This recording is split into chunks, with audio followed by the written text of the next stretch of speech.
And you see the breakdown. Boys or male, we average spend 13 hours a week, and female girls they spend 5.5 hours per week on gaming. So girl is definitely catching up. And how does it all relate to 21st century skills? These are all that came out by different research why gaming is good for training our 21st century and what they are. If you play games, games is actually a problem-solving activities, but it's just designed so well you didn't even notice you're solving problem. But if you play games, it's very difficult. You have to do a lot of things, do a lot of thinking, trying to come up with solutions, trying to get through the boss, trying to beat your friends, trying to beat whoever that is.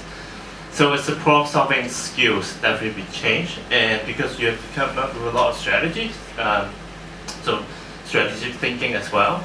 If you're playing with online games, or even if they're not online, because you communicate with your friends about what happened in games, why it's so fun, all these things. So your communication skills will be improved as well.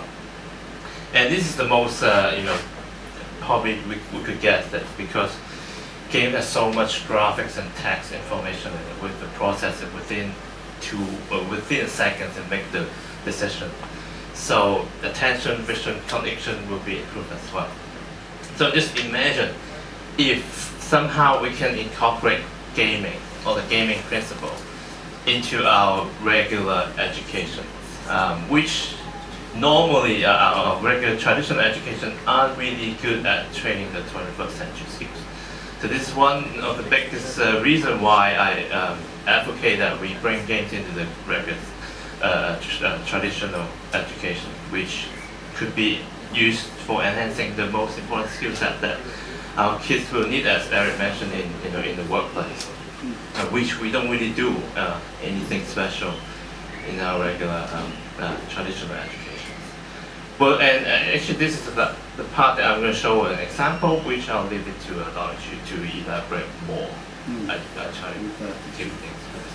Okay, this is the product that can show what we've been doing with Dr. Chu, and I'll give time to.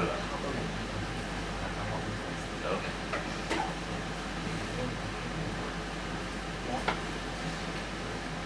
Okay.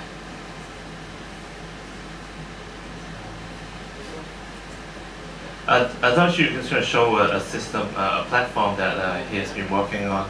It's about improving students' reading capabilities through a gamification approach. And when we talk about using games in the classroom, there's usually two approaches. One is through playing a video games, or playing any games, any commercial available games, or games designed for learning.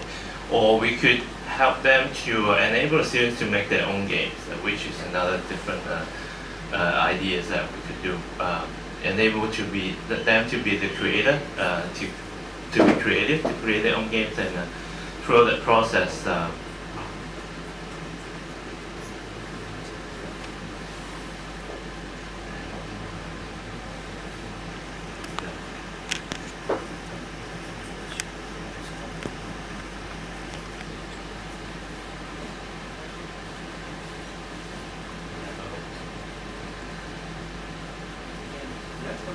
Okay, so while they're trying to set it up,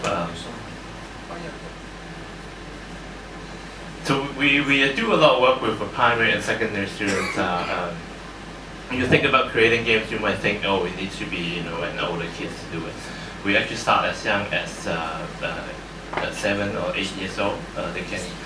They can take our we can instruct them how to do it. They can make a really simple game within 30 minutes.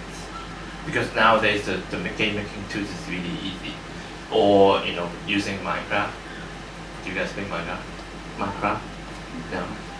Okay. Well, yeah. So there's a lot of different tools. They're mostly free, very easy to use. Just drag and drop. You don't need to know any programming language at all.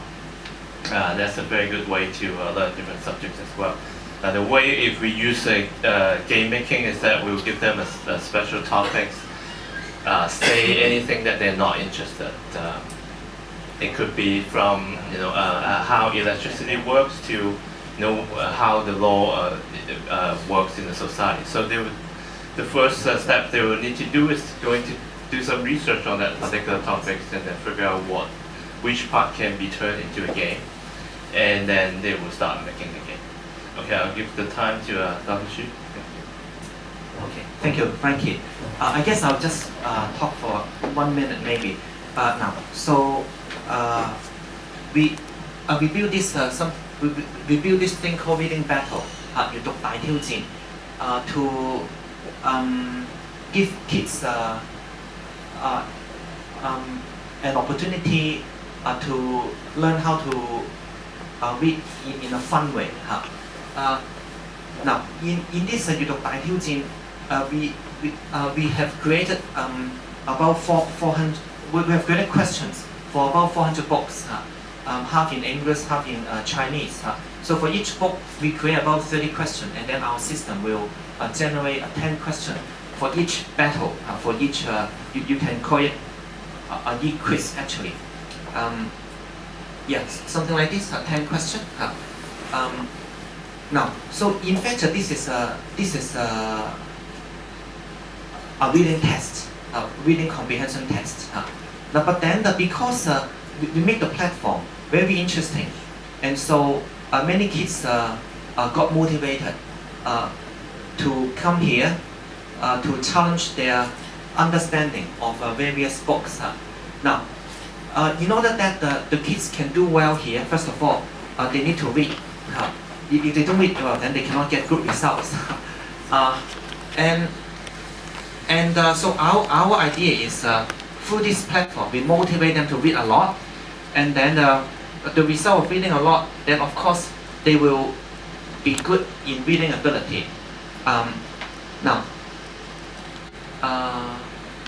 what surprised me, okay, is now this is a little bit old data, but this is still very impressive that a kid would have read 112 books and then do battle here, and then achieving an average of 92 over 100.